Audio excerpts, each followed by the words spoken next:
Hello, I'm Joachim Duplessis. Welcome to the HCS Epoll. It's your opportunity to weigh in on the most pressing issues of the day.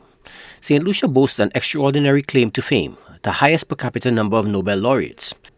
Sir Arthur Lewis, honored in 1979 for his groundbreaking work in development economics, and the renowned poet and playwright Sir Derek Walcott, who received the Nobel Prize in Literature in 1992, stand as towering figures in their respective fields. The achievement of producing two Nobel laureates is a remarkable feat, particularly given the intense global competition for these prestigious awards and the millions of individuals striving for excellence across various disciplines. In the modern, hyper-competitive 21st century, the pursuit of groundbreaking research and artistic expression faces unprecedented challenges. So we ask, do you believe St. Lucia will produce another Nobel laureate in your lifetime? We took to the streets to get your opinion, and here's what you had to say. Very much so. It's just a matter of applying yourself. I think the kids nowadays are very brilliant and they're exposed to the internet. There is so much information out there. So it's just a matter of being disciplined and applying yourself, and you can achieve great things. I am 100% positive that St. Lucia can produce a Nobel laureate and even Nobel laureates in this lifetime. With the right inspiration and motivation, anything is possible. And St. Lucian people are very talented. We can go a long way. Just the only thing we might require is some support. Of course we can.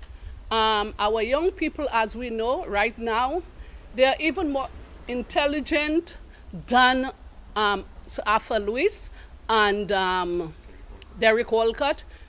Why I say that? Presently, they have more information. They have access to more information, internet. And of course, they do less than we used to do. I'm talking about housework and this kind of thing. So I think they have to stay focused. If they are focused, they can achieve. Our young people, they are very brilliant, okay? And even as I have noticed, brilliancy comes at a very, very young age. And all they need to do is to stay focused, and if they have a proper it's not a mentor, I would say. They need somebody behind them. And if they have that person, they need encouragement, they need to stay focused, and of course, they can achieve.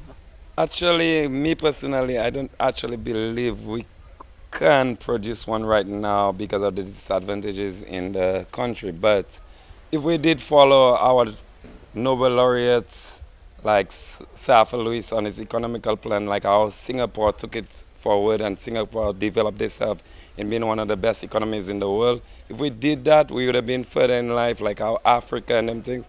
But since we're not pushing ourselves and our kids to advance, like we have the essential things to push ourselves forward, but like we're not pushing that economical or that literal spirit of our Nobel laureates, like advancing ourselves to push. Like in our schools, we're supposed to motivate our kids to be like them people. No, I do not believe that we are ready. I shouldn't say that we cannot produce, but that we are not ready to produce another Nobel laureate, not for the foreseeable future. And the reason for this is because we have not created a conducive environment for trailblazers. We believe in optics. We focus on optics, but we do not focus on meaningfully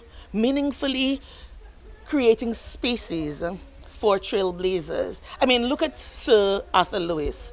His model has been successfully used in Singapore, but we have not found it fitting to use even a little bit of it in his own birthplace. Sir Derek Walcott, none of his works can be found in any curricula, in any school in St. Lucia. We have persons like Desmond Collymore, who has trailblazed, but after his light dimmed, nothing. We have even my own husband, Carlos Noel, who is a trailblazer in innovation and climate change in St. Lucia. Whenever we speak about climate change or we speak about innovation, he's the first person that persons think of to call for whatever the case may be. But how have we used him to pivot innovations in this country. We have not done anything. So while we may have talent in this country, where we may have the raw ability, we will not see a meaningful shift towards Nobel laureate status if we do not create an enabling environment for that kind of star power to shine. Yes, we can. We have the skills and the potential.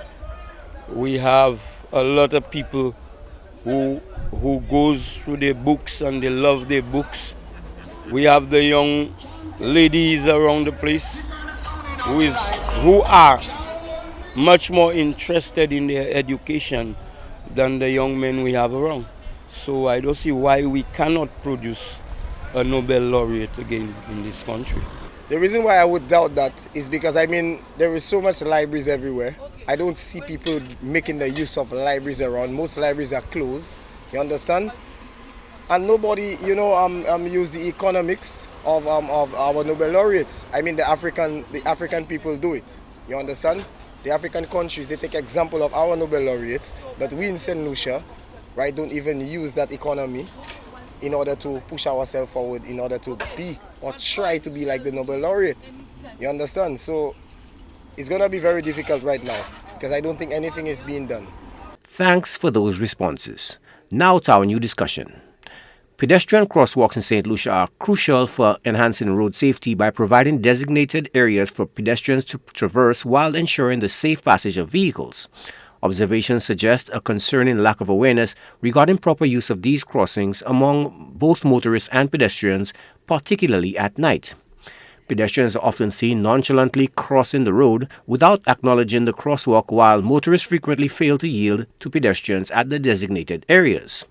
However, some argue that stricter enforcement of existing traffic laws and the imposition of appropriate penalties for violations may be more effective in deterring reckless behavior at crosswalks. So we ask, do you believe public education is necessary to improve the understanding and use of pedestrian crosswalks in St. Lucia? Remember, our Epoll team is always on the go to get your responses as well. Watch the HTS News Force from 7 p.m. for the results and a new discussion.